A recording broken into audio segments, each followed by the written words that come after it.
Welcome everyone to this very important panel discussion on human rights and the unhoused. It is such a deep pleasure to host a panel on this very important topic. And we have some very distinguished panelists with us. Before we get into the session, I would like to read on behalf of the Nova Scotia Human Rights Commission our statement, which we have called Recognizing Our Origins. Today we gather in Mi'kma'ki, the ancestral unceded territory of the Mi'kmaq Nation, which is governed by the treaties of peace and friendship. Mi'kmaq have made this land their home from time immemorial, and they are its past, present, and future caretakers. Despite this, the pursuit of colonialism resulted in stolen lands, encroachment on sacred territory, cultural genocide, and oppression that served to advance the lives of settlers at the expense of all Innu people. It is in the context of this history that the Nova Scotia Human Rights Commission seeks to address persistent, systemic, and institutionalized discrimination resulting from the ideals of white supremacy. As we build upon our work to address the harms of colonialism, we do so in the spirit of truth and reconciliation, drawing upon the resilience and commitment of our forebears to guide us in our important work to protect and promote the human rights of Nova Scotians. The Commission's origins are also rooted in the work of African Nova Scotians who have been present in Mi'kma'ki for more than 400 years. Rooted in the history of slavery and legislated segregation, African Nova Scotians came together, coordinated, and fought against institutionalized racism, discrimination, and oppression, which led to the creation of the Human Rights Commission. We honor and embrace Mi'kmaq wisdom such as Msinogama, meaning all my relations, which values the inherent interconnectivity of all things, as we strive to foster relationships based on respect for one another's inherent dignity. The Commission seeks to bring medicine and healing to all communities. I invite you to join in this work with humility and optimism for a better future. Msinogama. And with that, I will turn it over to Jeff, our communications advisor, for a few housekeeping reminders. Oh, and before I do that, Jeff, I totally forgot to introduce myself. This is great. My name is Gola Taraski-Carr, and I'm the Director of Race Relations, Equity, and Inclusion with the Nova Scotia Human Rights Commission. Thank you. Thank you, Jeff. Thank you, Gola. I am a disembodied voice off screen, but just here to say to folks that we do have ASL on the call today. So if you wish, you can spotlight the two ASL interpreters, ASL Monica and ASL Sydney, on screen. Also, captioning is enabled, and you are able to turn that on at any time using the closed caption button at the bottom of your screen. As well, you'll notice at the bottom of the screen a Q&A box. That will be the means of engagement for folks attending virtually. So if you wish to ask a question at any point throughout the conversation today, please do type it into the Q&A box, and Gola and the panelists will turn to those at the appropriate time. So thank you very much. Back to you, Gola. Thank you, Jeff. So a brief introduction to the topic that brings us here today. Canada is facing a significant housing crisis, which has contributed to a rapid increase in the number of unhoused Canadians seeking shelter in encampments in public spaces and using emergency and community-based services. As communities respond to the crisis, Canada's federal housing advocate continues to urge governments to use a human rights-based approach when managing housing encampments. At the same time, some residents and leaders feel that issues of economic development, protection of public spaces, and perceived safety concerns should take priority, advocating for the removal of encampments and services for the unhoused from public spaces and downtown areas. In many cases, these concerns are underscored by a lack of understanding of the evidence-based solutions being proposed to address the complex and nuanced issue of homelessness. To help guide us through our conversation, I would like to introduce our panelists. First, we have Marie-Josée Houle, Canada's federal housing advocate. Welcome, Marie-Josée.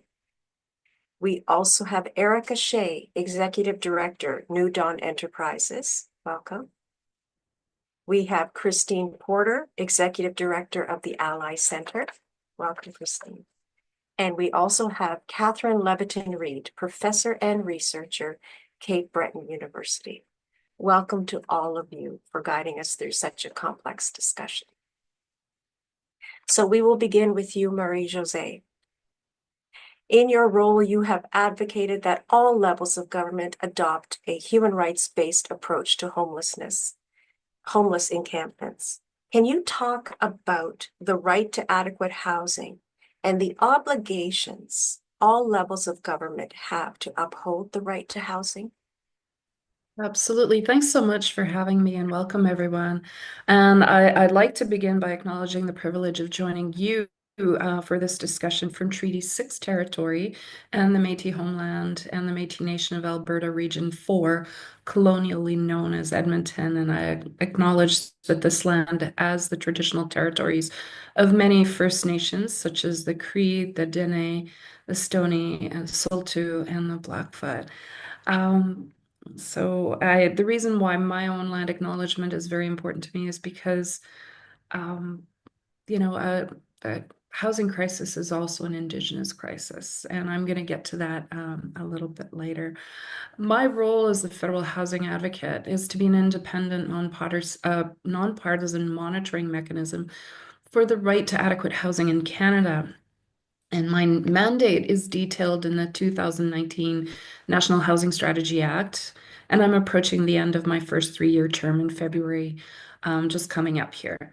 For anyone who's interested, you can find more information about my role and see our reports on our website. And, so to turn to your question, really all governments in Canada, they have an obligation to respect, protect, and fulfill the right to adequate housing and uphold all human rights for everyone living in Canada. And it doesn't mean that governments must provide everyone with a house. That's not what it means. But the right to adequate housing means that all people are equally entitled to live in dignity in a safe and secure home, and that everyone should be able to access housing that meets their needs without discrimination or harassment. And if we step back even further, we all know that housing is more than four walls and a roof. There is an actual definition of adequate housing, and it provides protection from forced evictions, is affordable, is habitable with enough room for the habitants or for the inhabitants. It provides basic services like clean water and sanitation. It must be accessible for people of all abilities in a location that provides access to basic services, and it must be culturally appropriate. So all 7 elements of adequacy are critical to fulfilling the right to adequate housing. And Canada ratified International Covenant on Economic, Social, and Cultural Rights in 1976. And this ratification created binding obligations on all levels of government across Canada to protect and take steps to fulfill the right to adequate housing. And the National Housing Strategy Act in 2019 came 43 years after the covenant but it is important because for the first time, housing was recognized as the fundamental right in Canadian legislation. And the legislation also reaffirmed Canada's commitment to the progressive realization of the right to adequate housing. So housing is maybe the most fundamental of all human rights because having a safe, dignified place to call home is one of the most basic human needs. The right to housing is connected to so many other human rights, the right to education, to physical and mental health, to political participation, and even the right to life. So the recent death in Nova Scotia of 2 people living in tents underscores the urgency of the situation. And I want to highlight another crucial piece here. When we talk about homelessness in Canada, we must recognize that this crisis, which is having, is having a disproportionate impact on First Nations, Inuit, and Métis people. And the right to adequate housing must be applied in conjunction with the principles articulated in the United Nations Declarations on the Rights of Indigenous Peoples. And this includes support for Indigenous governments to provide self-determined, culturally appropriate housing and supports to their citizens regardless of their place of residency. And all governments must recognize First Nations, Inuit, and Métis jurisdiction and accelerate transfer of care and control of housing and homelessness programs and programs in other areas such as mental health and addictions as requested, and respecting existing funding arrangements with Indigenous governments and their representative organizations. So we really, in the end, we wouldn't have achieved reconciliation in Canada until we ensure all Indigenous peoples have adequate and culturally appropriate housing. Thank you so much. Thank you so much. I'd like to turn to Erica. Erica, in partnership with the Ally Center, your organization established a supportive housing community for unhoused residents in Sydney. Can you tell us about this project and the barriers you continue to face in bringing supportive housing solution to the unhoused in Sydney area? Yeah, thank you very much. It's an honor to be here today with these panelists and in this context for this conversation. As Gola mentioned, my name is Erica. I'm the CEO of Nuanced Enterprises. We're a nonprofit social enterprise that works in Unama'ki, Cape Breton, particularly sort of former industrial Cape Breton County. And for a long time, one of the ways that we've done our work in the community is through housing. But in the last 2 years, in particular, in 2023 and 2024, in responding to the mounting visible homelessness crisis in the CBRM, we had the opportunity to partner with the Ally Center, first to begin construction of a 25-unit supportive harm reduction affordable housing project, and then second to together serve as host to one of 8 pallet villages in Nova Scotia. So the former, the permanent housing, was funded through the federal government through their Rapid Housing Initiative CMHC funding stream. The latter was funded by the Nova Scotia government, both development and operations, both a response to the housing crisis across the country. And in both cases, we got to walk through some of the contemporary tensions around creating affordable housing in communities today. And so I think one of the elements of our context is that in CBRM, visible homelessness has increased substantially from pre-COVID to post-COVID and today. And in our communities, there haven't been a lot of leaders stepping forward municipally, provincially, federally, to help community members make meaning of what is happening. And so often, both in the case of the Rapid Housing Initiative and the Pallet Village, there was a sense of urgency. With Rapid Housing, there's an 18-month time frame from funding being awarded to the doors being open.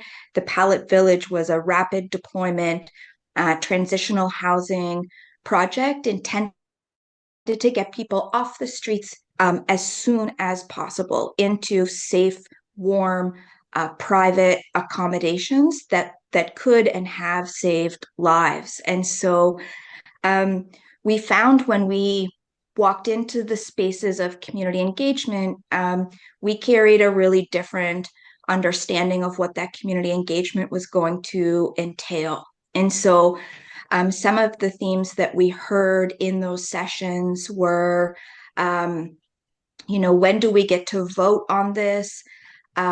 What about our rights to safety in our neighborhood?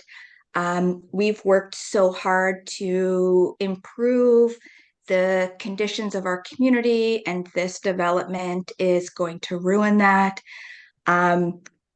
Of course, we support housing for homeless people, but it belongs better in a wooded area or an industrial park, not in a residential neighborhood.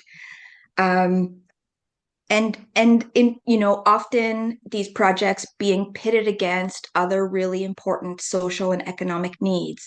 Why are we doing this when our seniors can't get doctors? And knowing that, some of what lies beneath, what at times is mild and what at times is very aggressive pushback, is fear and anger, prejudice, lack of information, feelings of a kind of a loss of control, also suffering, economic and social isolation, distrust. And so, as we think about moving forward, this is kind of the context that we're having these conversations in. And we recently went through a municipal election, and rather than all of the mayoral candidates using that platform to try, as we've longed for, to make meaning of what's happening and what's changing in our communities, what we can learn from other communities, who are the people who are suffering most. Two of the mayoral candidates called for the removal of the Ally Center and the homeless shelter from the downtown. And one of those candidates was elected as our mayor. And so we're left with a number of questions in terms of how we move forward, how to do community engagement in this kind of context in a way that creates respect for everyone involved, how to contend with demands for information that communities really don't have a right to. Who's going to live there? Are they going to be allowed to drink? Are they going to be allowed to do drugs? Will they have a curfew? Are they allowed to have visitors? Questions and demands for information that certainly wouldn't apply if the development was not a supportive affordable housing development. And so a little bit about these two projects that feel both very fresh, and although both have been able to proceed, the Palette Village is open and it's incredibly, incredibly beautiful and vibrant and loving. The permanent housing will open in February. Left with a lot of questions and a lot of thoughts unresolved. Thank you so much, Erica. I am struck by what Marie-Josée shared in her introduction, that often a safe and dignified place to call home is the very first. It's the baseline upon which all other human rights are nested into. That's kind of the first level of requirement if we're going to talk about human rights. And I'm also struck by the contemporary tensions that you talk about, and how do we help community members make meaning? I think that is a beautiful way of putting it.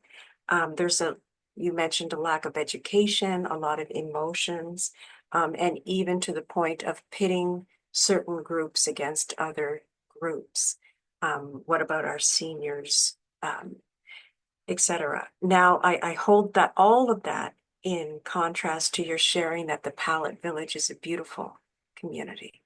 Can you tell us more about that? Because I think fundamental to what we need to do is promote the idea of empathy and humanity. These are our neighbors and these are our people. Can you share more about that? Yeah, throughout the very public at times debate about whether this development should proceed and where it should proceed and for whom it should proceed, it felt like we were arguing or trying to unpack an image that existed in community members' imagination. And it felt at times like that was an impossible conversation to have, an impossible, argument to win. And so I was up, and certainly Chris can say so much more about this as the organization that is delivering the support services 24/7 at the village. I was up last week. We were there to talk about our snow removal plan for the winter. And I mean, two things struck me. One, the village is cleaner than my house. And two, um, the manager on site, she periodically brings the residents together for residents meetings to ask them, how's it going? Is there anything that's missing? And so the one thing that the residents had asked for was a small electronic fireplace because it would make it feel so much more like home for them.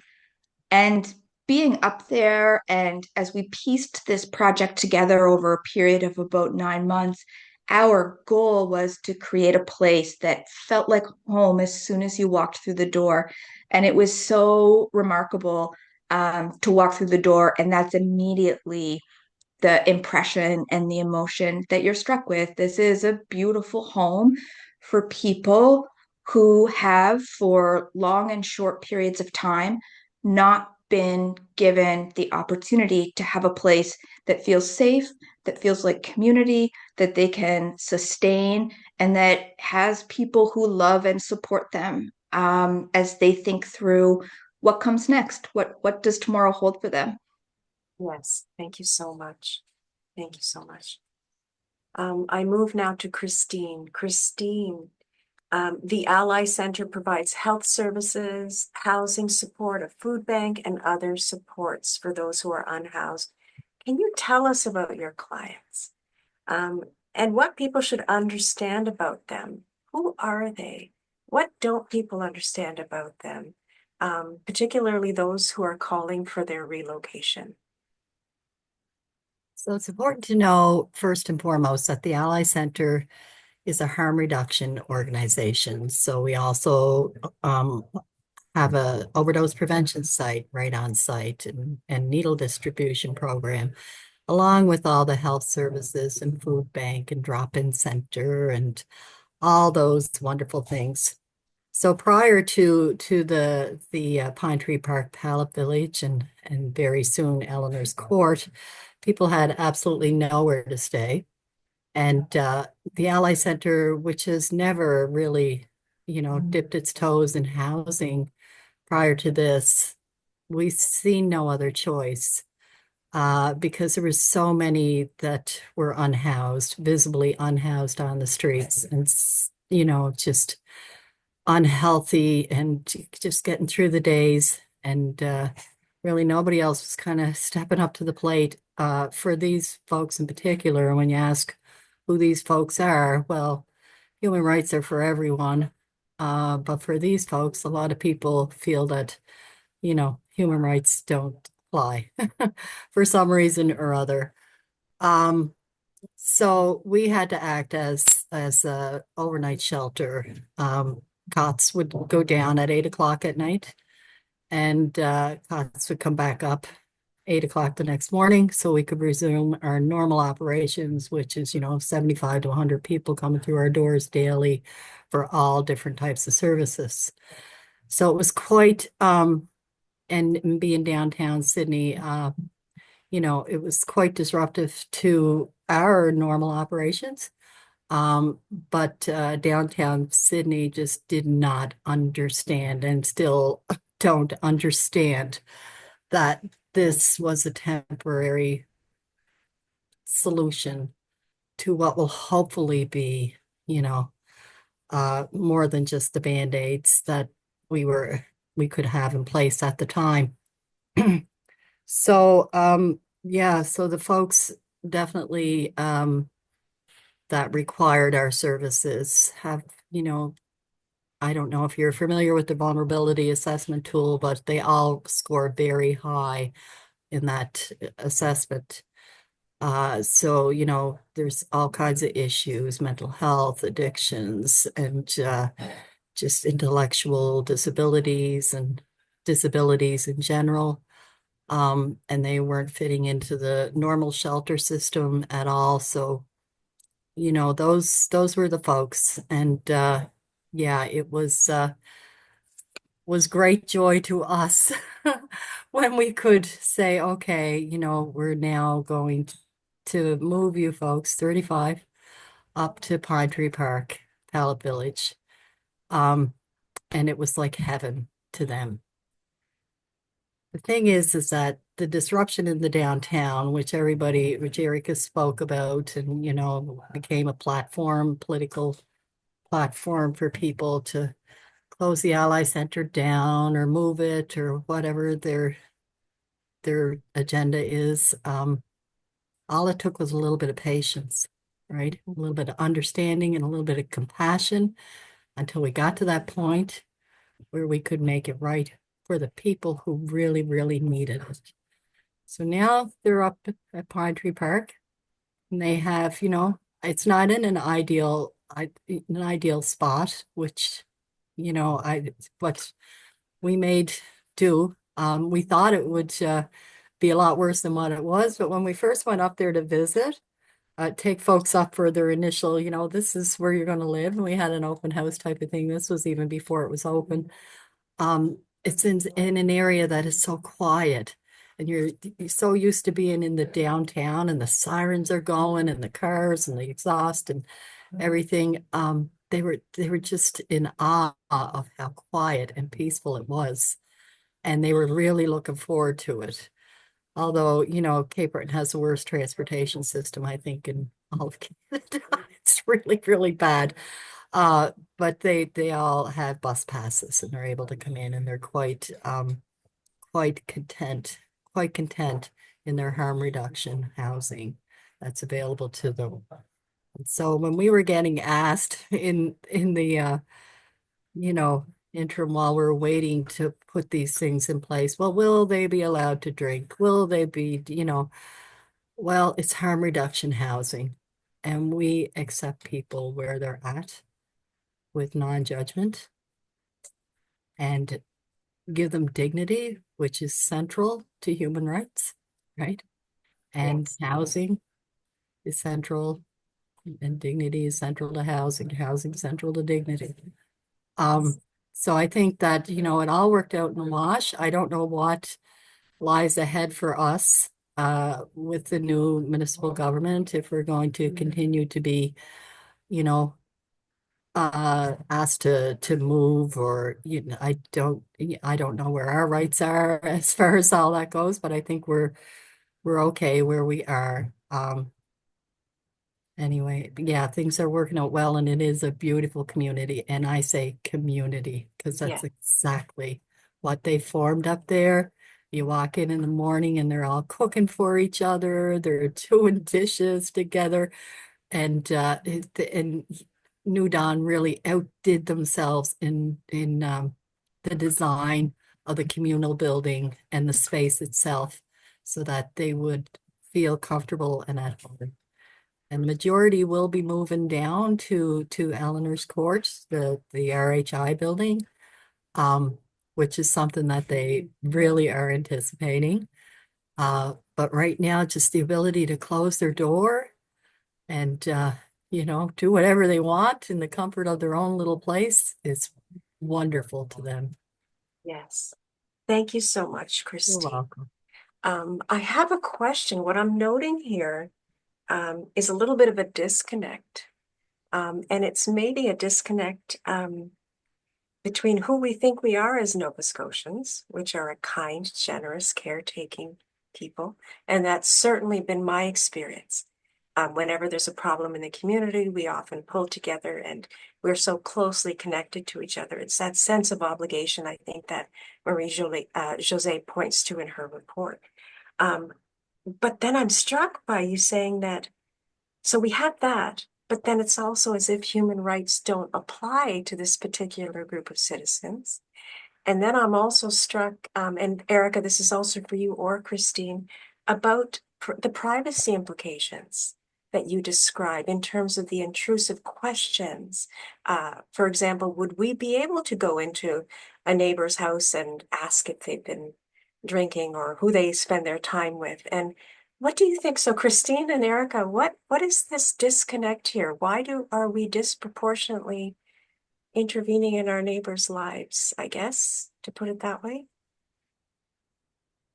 And I think you've really captured um, or articulated something that we experienced through both of these housing developments, was that disconnect between how we see ourselves and then how we talk about our fellow community members who maybe are different from us. And in both cases, there was a lot of explicit um, dialogue from communities about, how they support one another, how hard they work to be close knit, how safe it is for children to run around after school hours, and really holding that up in opposition to what they were believing was being brought to their neighborhoods. It didn't feel like they saw any of these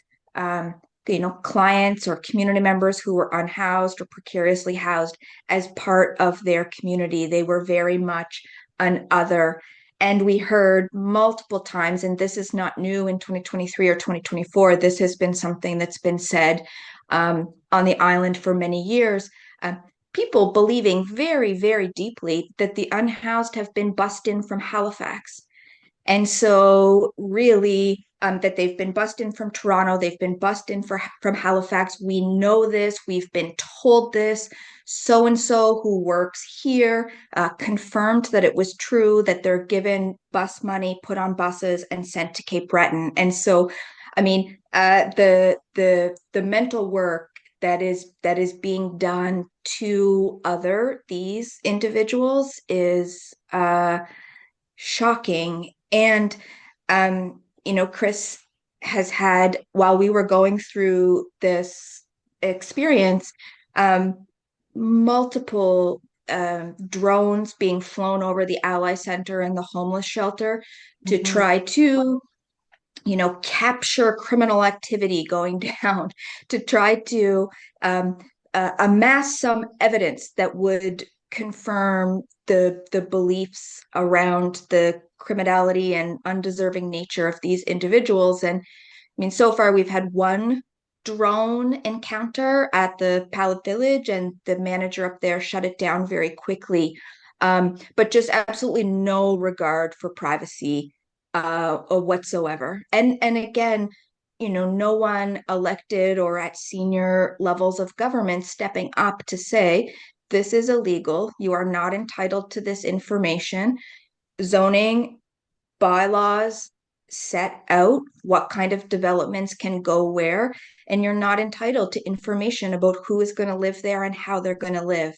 We can say it, and we say it over and over again, but often feel like when these developments are happening, it's left to communities to fight it out without individuals recognized as having more authority than we do, stepping up to lay down some ground rules.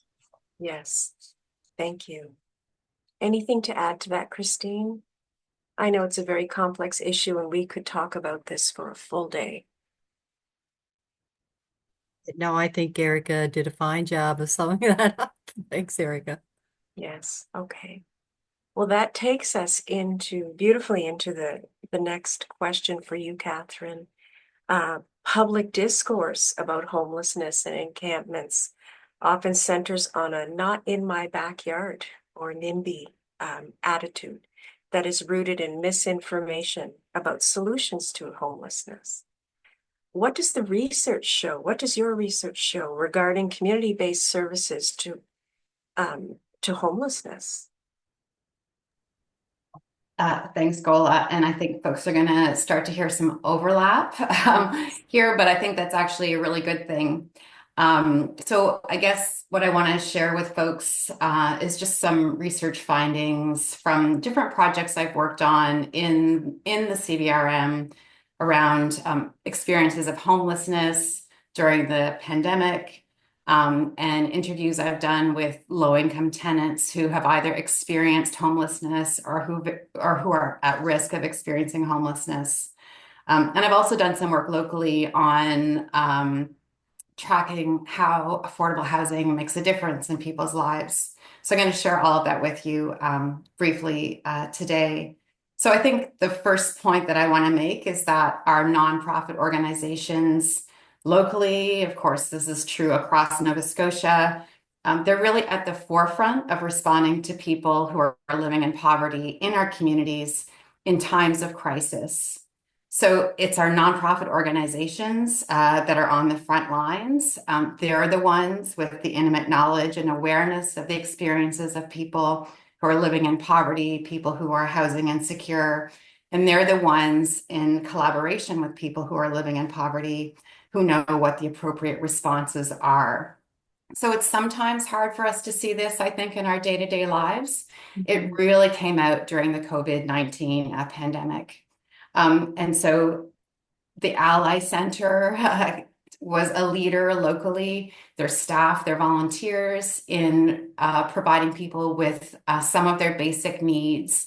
And they did so in collaboration with other nonprofits as well. So for example, in the early days of the pandemic, people experiencing homelessness didn't have anywhere to go to the bathroom because our libraries were closed, the restaurants downtown were closed. It was the Ally Center that really stepped up and had porta potties put in place and were key in establishing, a collaborative of folks who got together and formed comfort centers, they called them. So those comfort centers were established in different parts of the municipality, and people could access showers, washrooms, and laundry facilities as well.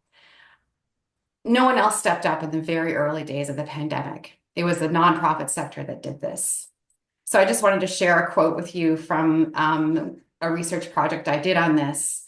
I interviewed stakeholders and people experiencing homelessness. And this quote really reflects what I heard in the data. And this person said, it really came through that our community is dependent on these nonprofit organizations to deal with these really big problems in community. Our publicly funded organizations that we think or assume would be there to handle it are not. We've either got to really ask our government to smarten up or appreciate the role that our community organizations play in managing crises, because they're the ones that do it. So there's that point. They're there in crisis situations. Not only are they playing a role in crisis situations, they're playing the key role in responding in people's day-to-day needs. So I recently did a project, and I think Gola, this kind of addresses the question you had about, our understanding about, the social capital we have in Nova Scotia. So I asked low-income tenants, many of them had experienced homelessness or were very much at risk, throughout their lives. Ask them about their social support networks. So who do you have around you who can help you when you need it? Who's around, to lend an ear? Who's around if you have a child, to do a little bit of daycare? If you can't make rent, who can you ask a little bit of money for, how about if you're having a problem, getting groceries? Who's around you to help you? And what people said was that, they didn't have friends or family or neighbors in their social support networks. It was really nonprofits that stood out loud and clear. People talked about experiencing conflict in their families or with former roommates. And that was a reason they didn't have people in their networks. They talked about people being bad influences. And so, breaking ties with folks that they were connected to in the past. So they were very much alone, except for the relationships that they had with service providers in our communities. And it was unbelievable how strong this emerged in the data, how many different ways our nonprofits are playing important roles in people's lives. So one of them was accessing food. So Christine talked about, there's food available at the Ally Center, and there's food available at a lot of our nonprofits in downtown Sydney. Loaves and Fishes is one of them. Our youth serving organizations have meal programs, or they might have gift cards for folks so that they can go to the grocery store. Some of our organizations have drop-in, so people can just go in and get a cup of coffee or tea. Our organizations downtown have harm reduction supplies. Our community-based organizations are providing folks with heat during the day. This is a really big one. I'm in a tent, or I've got a rental, but it's in such bad shape, still heat with oil, it's too expensive, I can't turn it on, or it's so drafty. So they're accessing heat during the day. We remember how important that is on a cold day like this. Wi-Fi, tampons, pads, play programs for kids, all of these things. They're getting it through nonprofit organizations. And not only are they getting like these material things and having those kind of day-to-day kind of more material aspects of their lives met, they also have relationships with staff and volunteers at nonprofits that are key. So I just have a couple of quotes here from some of my interviews. One person talked about a senior administrator at an organization and said, "She's helped me so much for the 9 years that I've known her. I've struggled literally since I've been born. So to have those strong mentors that I've known helps me." And then also talking about nonprofit staff, giving, this person would give you their shirt off their back, for example. People talked about walkability to the services as being key. And so when we're thinking about, moving services versus having them clustered downtown, can people walk to their services? People need and stress the importance of walkable services. They have limited social support networks, so they're not getting rides from folks. Taxis are very expensive, really inadequate public transit system. So walkability is key. And I could, if you want, there's been other research on the importance of walkability that we could talk about if you want.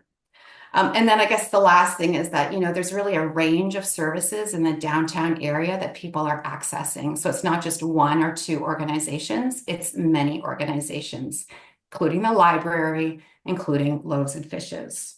So then I guess the third point I just want to draw out based on the research I've done locally on our nonprofit organizations and the role that they play here in this context is that they really have a positive impact on people who are experiencing poverty when they provide housing solutions.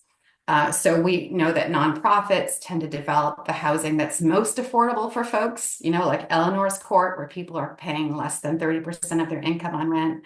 We know nonprofits have strong social orientations and community connections. One of the research projects I did with New Dawn, this is one of the earliest projects I worked on in the community, was of their supported housing project, I should say, for individuals with mental illness called Shimmy. And we interviewed Shimmy tenants. We asked them about their housing experiences before they moved into their Shimmies, and then how their lives had potentially changed, since moving into their Shimmies. And, results were predictable and, are the same as other research that has evaluated, affordable housing projects and how these projects change the lives of people. So, before the Shimmy units, people talked about having unsafe housing, not having a door that you could lock.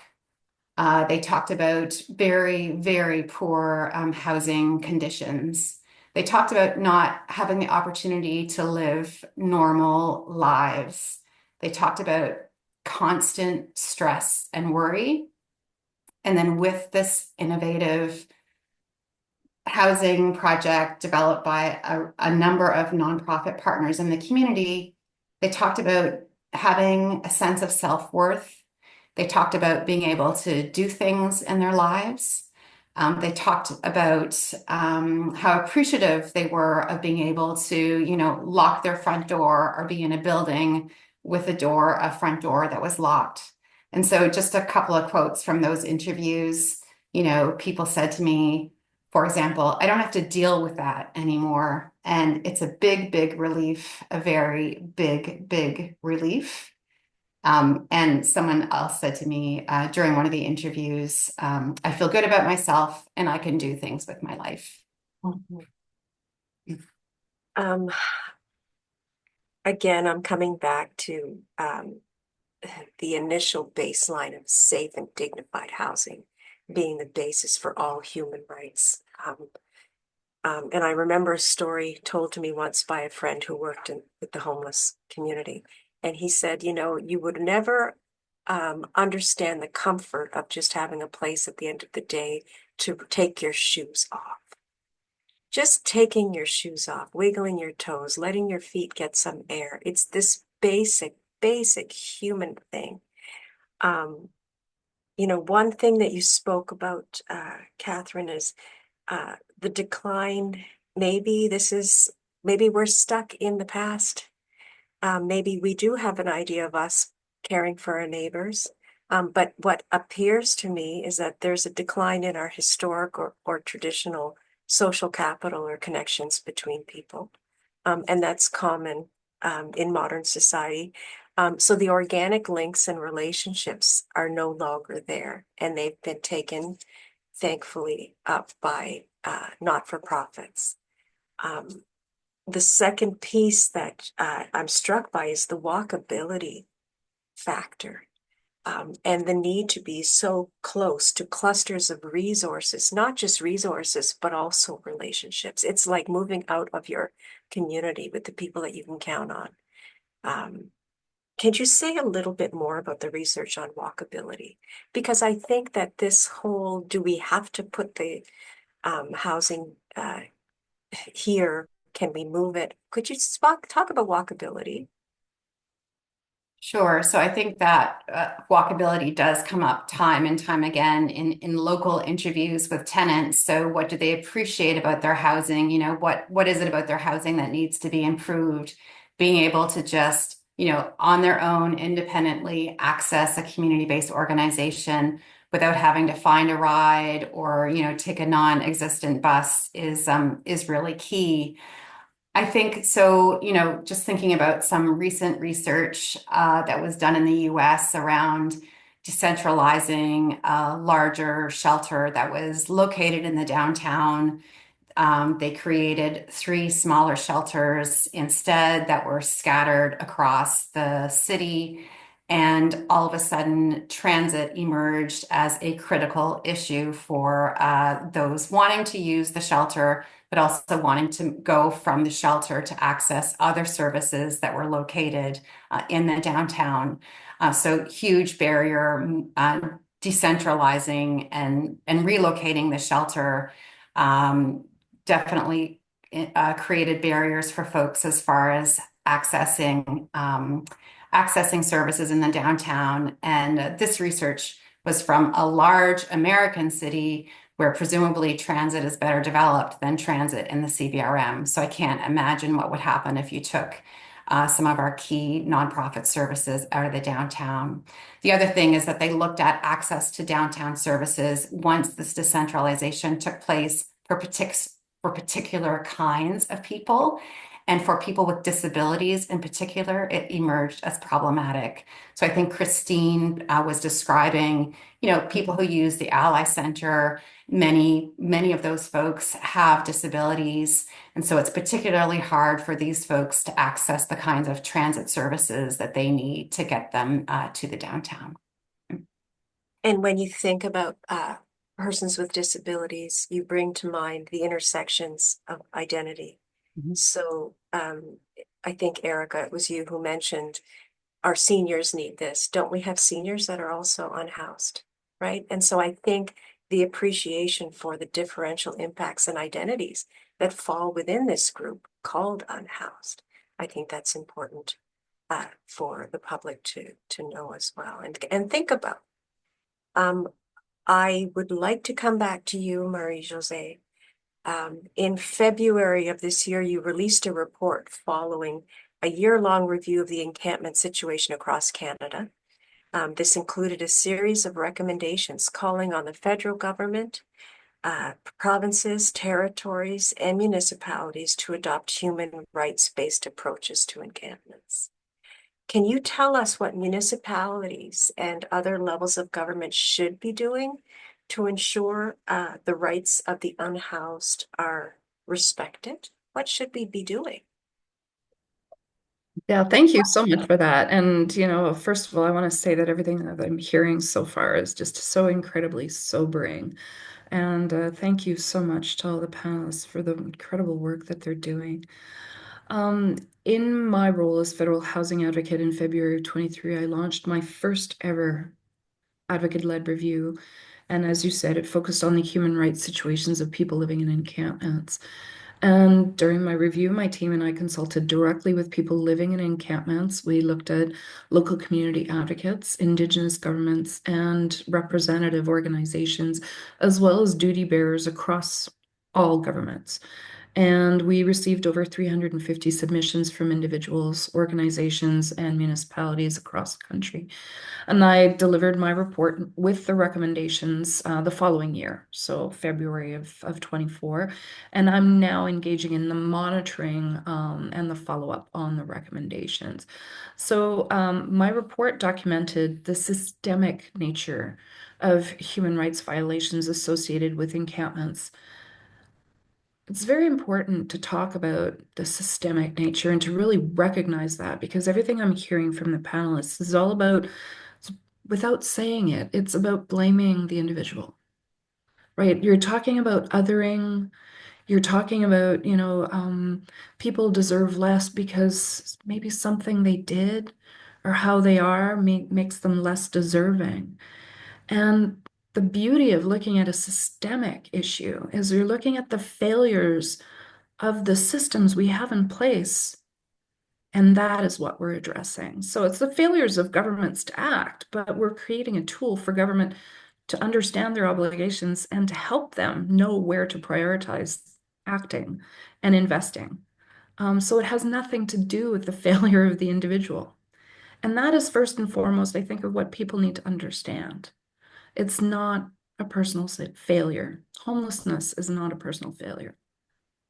So with my report that documents the systemic nature of the human rights violations associated with encampments, we called for urgent action from all governments. And for anyone wanting to see the report, it can be found online, and maybe we can work together to get links to people. So I was also very explicit in my report in saying that, encampments, they're not a solution to the housing and homelessness crisis. That's not what we're saying. But then on the other hand, we're very explicit in saying neither emergency shelters. So we know that youth and women and gender diverse folks, they choose to live in an encampments or sleep in their cars or couch surf or even return to an abusive home because they feel even less safe in shelters. So we talk about, when we talk about encampments responses, the focus should always be on finding permanent and adequate housing with the supports that people may need. And the current reality is that housing and supports, they're just not available for everyone. And in this situation, governments have an obligation to take urgent action to ensure that people living in encampments have access to the necessities to live safely and in dignity. And in the absence of permanent housing solutions, I called for prohibition on forced evictions of homeless encampments because we know the evidence shows that evictions cause harm at many levels, including the loss of personal items as well as carefully curated items of survival. Yes. And I've heard so many stories about tents being slashed during so-called cleanup operations. And, these examples and many more demonstrate a total lack of regard for the dignity, rights, and humanity of people who are unhoused. And hearing your stories again, it struck about the otherness, and how as a society we have so many expectations of people experiencing homelessness that we would never have on ourselves. Those of us that are housed, we have people pick up our garbage from our homes every 2 weeks or every week. And yet we expect people experiencing homelessness who every day, every minute of every day is focused on sheer survival, finding a place to go to the bathroom, finding a place to wash their clothes or wash themselves or find food. And yet we expect them to take care of all of their garbage and take it away from their site, where we have that in our own homes. And same thing about keeping our homes clean. And the paradoxes are incredible. And we need to be honest with ourselves about that. And so, there's no question that evictions really and all of these expectations and these actions, they undermine the trust with people experiencing homelessness and make it harder to help them find permanent housing solutions. And in my conversations with everyone over the past year or so, has helped me understand the role of trust, but also people have to believe in the solutions that we're proposing for them. They need to see themselves in those solutions, because if they've been told for so long they will never access affordable housing, for example, because somehow, sometime in their lives, they owed money, they had arrears with a housing provider, and you say, well, we're going to get them into affordable housing, and we don't have a program that will erase their arrears or make an exemption for them or prioritize them, they will never believe you.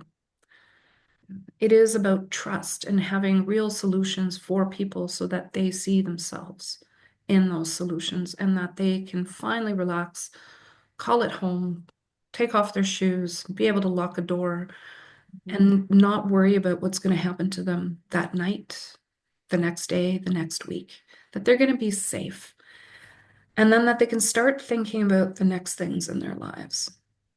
So in my recommendations, really, I call for urgent action to immediately provide access to clean drinking water, to electricity, heating and cooling, sanitation, and cooking facilities, and waste collection and other services essential for health, safety, and dignity. Because while people can't access housing that is safe and secure for them, they are going to be in encampments, and people in encampments have needs, and it's government's responsibility to ensure that those basic needs are met. So, for the things that I'm calling for, these are the things that people fortunate enough to be housed, we take for granted. But in encampments, people's lives are at stake, and we can't afford to be wasting time and energy fighting over jurisdiction. So while a human rights-based approach requires urgent action to protect life, governments have to do more. And some of the key elements include a public commitment to respect and protect human rights. I need to hear elected officials use those words. We need transparent human rights-based protocols for enforcing bylaws. We need a commitment to repealing bylaws which contribute to the criminalization and insecurity of encampments residents. And I spent some time in Nova Scotia. I did my master's degree at Dow, and I heard about, Africville. And there are so many parallels that I'm hearing about, the dialogue and the discourse that, for me, brings me back to Africville. And yet a lot of people I know today, there is no way that they think of themselves as the people who contributed to the raising of Africville, but they're doing exactly the same thing to people in encampments.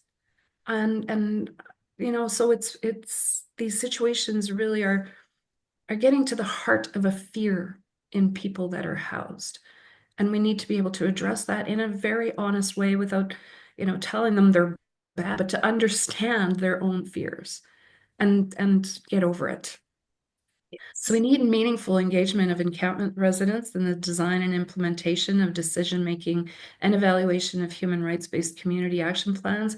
And there needs to be recognition of the acute overrepresentation of Indigenous people experiencing homelessness and living in encampments. And this has to result in meaningful engagement of Indigenous governments and organizations in designing the solutions in line with obligations under the United Nations Declarations on the Rights of Indigenous Indigenous people. And I worry about the conjuncture of the toxic drug crisis and the homelessness crisis. But in particular, I'm concerned that many governments, they're now painting pictures of encampments that are all plagued with addiction and mental health issues, that residents are incapable of making any good decisions to the point that they must be forced into treatment. Now, forcing people into institutions and administering treatment without their consent risks, first of all, violating people's fundamental human rights. But we also know this never works. We have evidence on this. So we need to fight for human rights-based approach. And the voices of lived experience is not only valuable, but it's imperative to the decision making. And the issue is meant to be continued. These issues, they're meant to continue to be used to silence people and further entrench more of a paternalistic approach that the state knows better for its people. So a human rights-based approach also requires more transparency and accountability. And in my recommendations, I've called for provinces to recognize the right to adequate housing in provincial human rights code, and for accountability mechanisms to be created similar to my mandate, then can operate at a provincial level, because my mandate is federal. The country is very broad, and there's nuanced issues at the local level.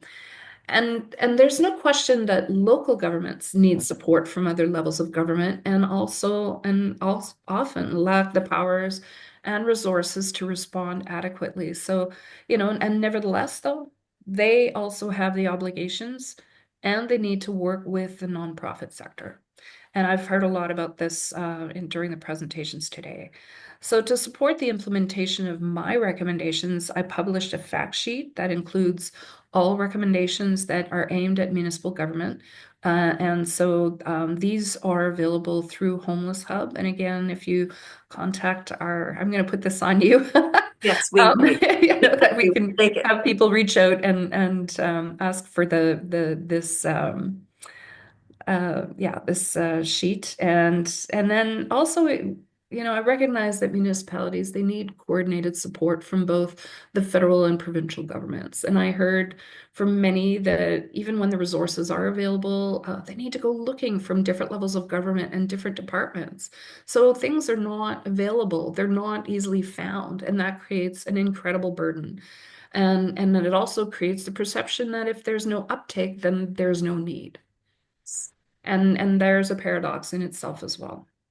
So municipalities, they need to develop their capacity, particularly around applying a human rights-based approach in the key areas. And this requires financial support from higher levels of government. And it also may require a change in mindset. So many municipal governments may not have yet a lot of experience in engaging with people with lived experience, or people living in encampments, or working with local Indigenous leaders. But in my experience, there's generally local capacity that can help in the community sector if municipalities are genuinely committed to learning. And most of all, local governments need leadership and a commitment to human rights. And we're seeing significant pushback from some segments of society who argue without proof that evictions and forced treatments are solutions. So we need political leaders at all levels of government who recognize that the current crisis emerged over decades because of a series of systemic failures. And we need our political leaders, particularly at the municipal level, to say that there's another way, and that we're not going to we're not going to score cheap political points by victimizing people whose society's already tried to marginalize. And I'm really pleased that the federal government has responded to a number of my recommendations. And the Minister's housing plan and the federal budget in April of 24 announced $250 million in new funding for a human rights-based community action plan. And this funding is to be matched by the provinces and territories. So I understand that there are negotiations that are currently underway with the government of Nova Scotia, but they may have been delayed by the election. But I do hope that these negotiations are concluded quickly, and that they result in a coordinated commitment to support human rights-based approach to encampments in Nova Scotia. There's so much that I want to say, but I don't want to monopolize all the time, but I'm also here if you have any more questions. Well, 250 million allocated. It's quite encouraging. It is, but it's a step in the right direction. It won't it's for the entire nation. Okay. But and it's meant to be matched by the provinces, but it is a step. And one thing that I wrote down as you said it is homelessness is not a personal failure. No. It is not a personal failure. Why do you think we think it is? Why do we turn our eyes away from the systemic nature and the root causes of homelessness? Honestly, I think it's because it's the easy way. It's because we fear it ourselves in the end. There's so many memes about, they came for X and I didn't react because I'm not X. And then they came for Y, but I didn't react because of Y, I'm not Y. And then one day they came for me and no one stood up for me. Right. I think it's the fear that we buy into the rhetoric too, that we're closer to being a millionaire than being homeless or a billionaire than being homeless. And that's absolutely not true. Um, it's easier to punch down than to look up. Well said. And also the political finger pointing. We are used as political pawns, and the victims are people experiencing homelessness. The victims are people who are always marginalized. Now, again, I'm not blind, not unknowing to the history of Halifax with Africville or a relationship with Indigenous folks and First Nations. And these things continue in different ways, but it's the same mechanisms, it's the same mindset. And yet we don't see ourselves as the perpetuators of these kinds of attitudes, but we have to be honest with ourselves. What are the fears that are driving that? Yes. Because they are the same. It's always someone else. It's not us and the individual responsibility each of us has to, and the obligations each of us has as community members to not look away. Well, there is that, but then it's also about holding the governments to account, and that's what the human right to housing is.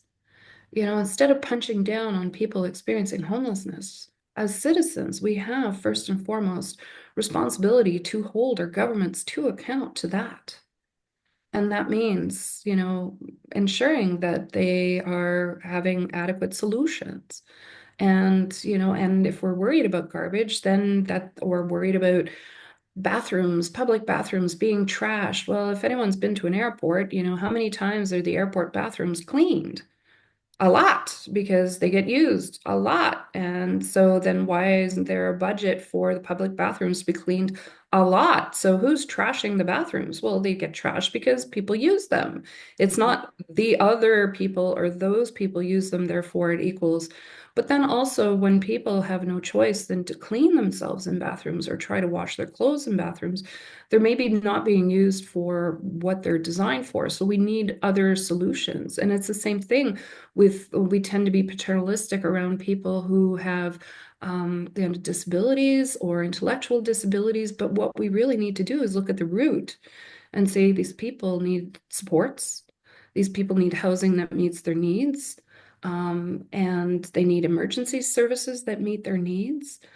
And those need to be properly funded. And I've heard amazing examples of how community organizations are helping support. What I've also seen, and I've worked with for a bunch of them over the past 20 years, but what I've seen is incredible burnout, or in more rural and remote areas it comes down to one or two individuals who maybe want to take a vacation but feel they can't, or they're on call 24 hours, and the support or the success of their work lies on their shoulders alone, and they're grossly underpaid for the work that they do. So that too, we need to be real about that. And that comes down to, again, government obligations. Thank you so much, Marie-Josée. Before we move on into, I think we have a few questions in our Q&A box. I wanted to just give other panel members an opportunity to give advice. What advice do you have for smaller, and also you, Marie-Josée, What advice do you have for smaller and rural municipalities who may say that they don't have the resources to apply a human rights-based approach to supporting those experiencing homelessness? What advice? And Christine, I see your hand up. It doesn't take a whole lot of resources to interact with the people who are experiencing these things, right? Take advantage of the community-based organizations that have access to individuals who serve and respect them. And they'll have access to the folks that can help them to build the plans that are needed and to help define the services that are needed to go forward, right? So definitely engaging people with lived and living experience costs nothing. You just got to enter the door of a community-based organization and say, hello, how can we help? And I tell you, you'll get a lot of answers. Any other thoughts? Yes, I Mary. would Oh, Erica, yes. I would add to that to say, both in council chambers and in community conversations and community information forums, to demand respectful dialogue, to educate council members and senior staff, to lead by using respectful language in different cases. For us, our municipal leaders are not only not setting the best example, but they're among those who are setting the worst example in terms of misinformation and language and further harms being created as the community talks about these issues. So as a basic foundation, respectful dialogue and holding folks to account to be respectful. Equal in rights and dignity. Dignified conversations, respectful conversations. Yes, Marie Jose. I'm at the risk of sounding like a broken record. I have to say that it's important to underline that all governments, even smaller and rural municipalities, have obligations to uphold human rights. And it's important to be clear that a human rights-based approach should not be a choice. So the expectation is that municipalities use the maximum of available resources, but it's clear that they can't do it all on their own. So we need coordinated efforts from all levels of government that can reach all communities. And this is a national crisis, and it's not just restricted to big cities. And we can't afford to be bickering over jurisdiction given the scale and the urgency of the situation. So we need new funding for encampments that will help some communities, but as I mentioned, it won't be enough for everyone. And there'll need to be dollars from other sources in government to put in place adequate housing solutions. An advocacy for prevention. We need rent controls to address affordability. We need income supports that provide a living wage for those that need, and rent banks that can help people who are just, who need just timely support to get past, their next rent payment to avoid losing their home. And Yes. while building housing is costly, there's some things that can be done immediately that can make a big difference. First of all, meaningful engagement and trust building with people experiencing homelessness, as well as the organizations that support them. We need to stop criminalizing. And we need public education to address the NIMBYism. There is a systemic problem, and communities need to mobilize all available resources to help unhoused neighbors. And a human rights approach, it's a compassionate approach that recognizes that homelessness crisis is a systemic failure and that everyone has a right to live in dignity and in security. Thank you. And with that, Jeff, can I just move to the questions by clicking the box? You sure can, Gola. There's a number of them in there. Okay. One of them is a bit lengthy, but if you skip to the last couple of lines, I think they're looking to draw out any advice or observations around the connections between this issue and others, such as a guaranteed basic income. Okay. Yes, this is from Michelle. So we have a comment and question from Michelle, who says, firstly, I want to start with a sincere thank you for allowing this session to be accessible far and wide. I am joining you from Ontario, a province where leadership is hell-bent on criminalizing homelessness and even pushing towards forced addictions treatment, a few issues that we covered today. As a parent, university researcher, social justice advocate, and human being, it has been truly amazing to be a witness to this session with women so deeply committed to stepping up and helping create much needed change. I want to offer sincere thanks to all of you for what you do. Secondly, I wanted to get your thoughts on the intersection of need for initiatives like universal basic income. Do you see this as a potential solution, or at least a major contributor to addressing the housing crisis? And I'll just leave that open for panel members.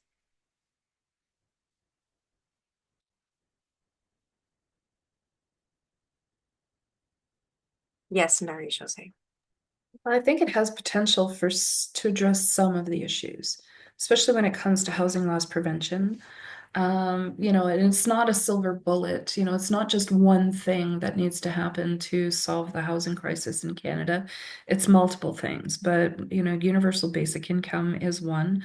That it leaves autonomy to the person, that it's enough, because anyone receiving any kind of disability payment or social welfare today, it doesn't even get you a room, and the government's been talking about, universally around a supply issue, that we don't have the supply. And we can say that the supply is an issue across the board because we're seeing low vacancy rates, but we also need to address why there is a supply issue, why the vacancy rate is low.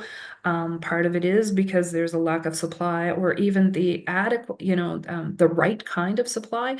But when the supply is used for other reasons, like investments, short-term rentals, and there aren't people housed there, no one's living there, then yeah, that's a contributor to a supply issue.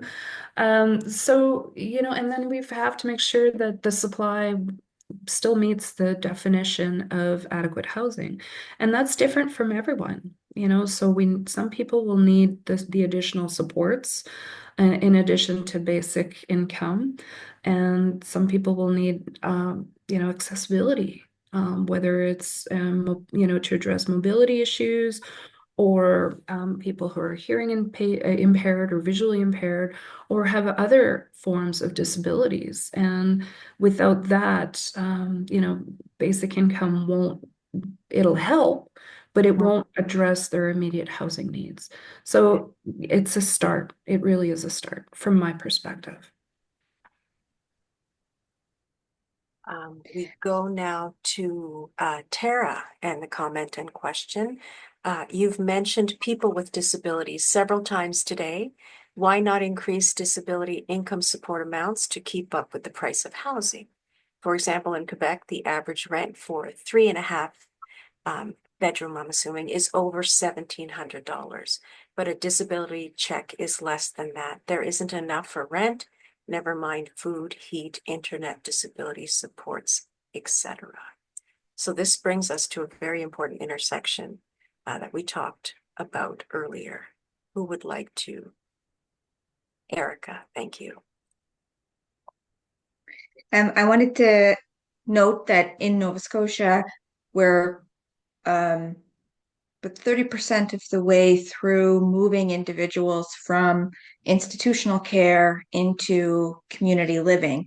And one of the anxieties that is shared by organizations who support individuals, by individuals and their families, is that although to smooth the transition, government is promising sufficient financial support, what we've experienced in the past is that that is eroded over time.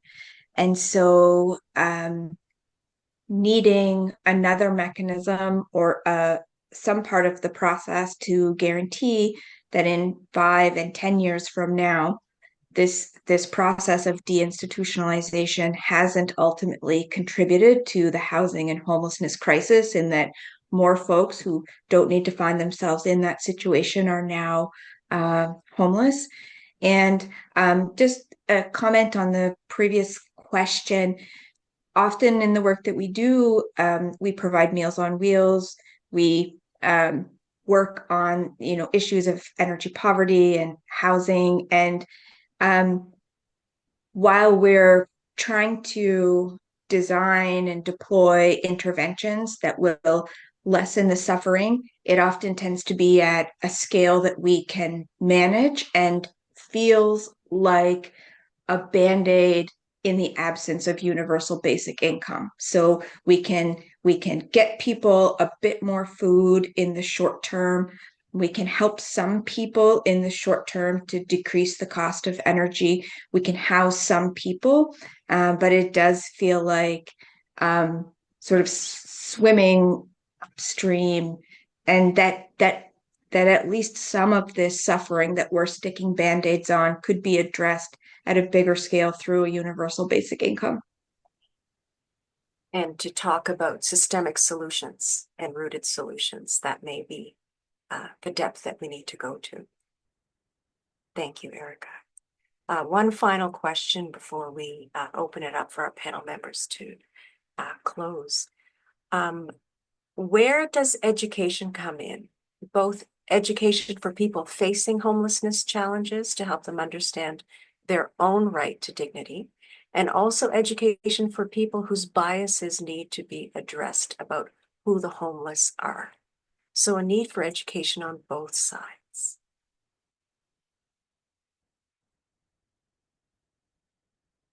Yes, Marie-José. Education for sure, but I think it's the world of polarization. I'm trying to be very careful of the tone of the education, because there's tons of gotcha moments. Right. That doesn't change anyone's mind about anything, and that worries me a lot. Then it just turns into a world where people don't want to engage in any kind of conversation because they feel they can't try out some of their ideas, where maybe they're not fully behind, or they don't realize what they're saying, but then someone's always out to get them and call them bad or call them racist or judge them. So we need to worry about the words we use when we talk about issues while we're doing education. Because if it feels too preachy or too much of an attack, then we won't get people wanting to have a conversation or even to become educated about issues. So that's the first one. And it needs to be done out of good faith. Otherwise, it just becomes entrenching people into some of their beliefs, or they'll only talk to people who they feel safe and who think like them. So, what does that mean? And I think about that a lot in my own work, and even taking part of a panel like this. How words matter, but it's the delivery. But we are all of us are learning, and all of us can also do better. So how do we find the words to be able to convey that, and to forgive people, and also understand that everything's a moving target, in the way that we're trying to make sense of our world and humanize everyone at the table, including the people who are perpetuating, myths and are causing further harm to people. I feel we also need to humanize them too, and to get to the root of the understanding of what are their fears, and how do we address those fears and alleviate those fears, instead of just calling them bad.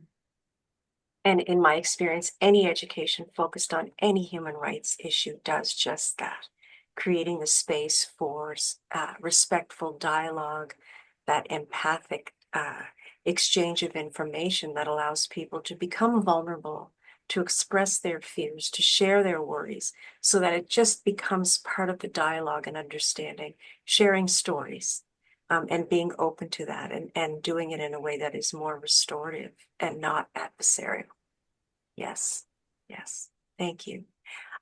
Thank you so much. What a terrific conversation we've had today. I wanted to just create the last 5 minutes for panel members to share some final thoughts. We go in no particular order, but maybe we'll start with you, Catherine, because we'll bring you into the conversation. What would you really like people listening today to walk away with? What would you like them to take away from this session, high level? So you're starting with me, okay? I I think hope, because generally speaking, because it's easy to feel quite discouraged. And I think we need to remember that there are so many positive things happening locally, provincially, federally, that will lead to more housing for people, stronger income supports. So I do think it's important to remain hopeful and to look at those organizations and activists that are pushing and rowing in the same direction. I think that working together is really important. So I think that we are somewhat fragmented in this province, even in our region. I think that one way forward and one way to stay hopeful is for us to be better connected. Thinking about some of the work that took place during the pandemic around homelessness, and some nonprofit organizations telling me, this is really unprecedented that we as a network of organizations across the province, sent this letter to the provincial government. So I think that in trying to push a rights-based approach and educate around a rights-based approach, that working together might be a way to do that. Thank you. Does anyone have anything to contribute? Or I can just pick on you. Marie-Josée. Well, I think what I'd like to close with is that, I could scold everyone here and just say, you have human rights obligations. Yes, yes, you do. Don't be scared of it. Human rights is not scary. It has benefits for everyone, and it provides a guideline. Can't be treated as a nice to have, but on the other hand, it will get you there. Using a human rights-based approach and using the human rights lens will get you to the real solutions that we're all looking for. We want change. We want results for people. Elected officials, they are serving people. So, don't be scared of human rights. Don't vilify human rights. It's not a wokeness, it is.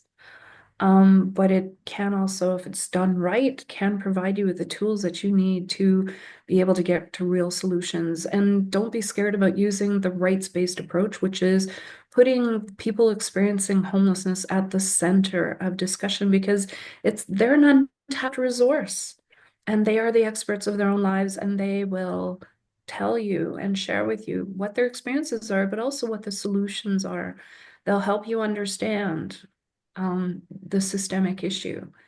And so focusing on the systemic issue shouldn't be a scary thing, because it's something that you can change instead of, blaming the individual, and it'll lead to the solutions that you're looking for. So that's my advice.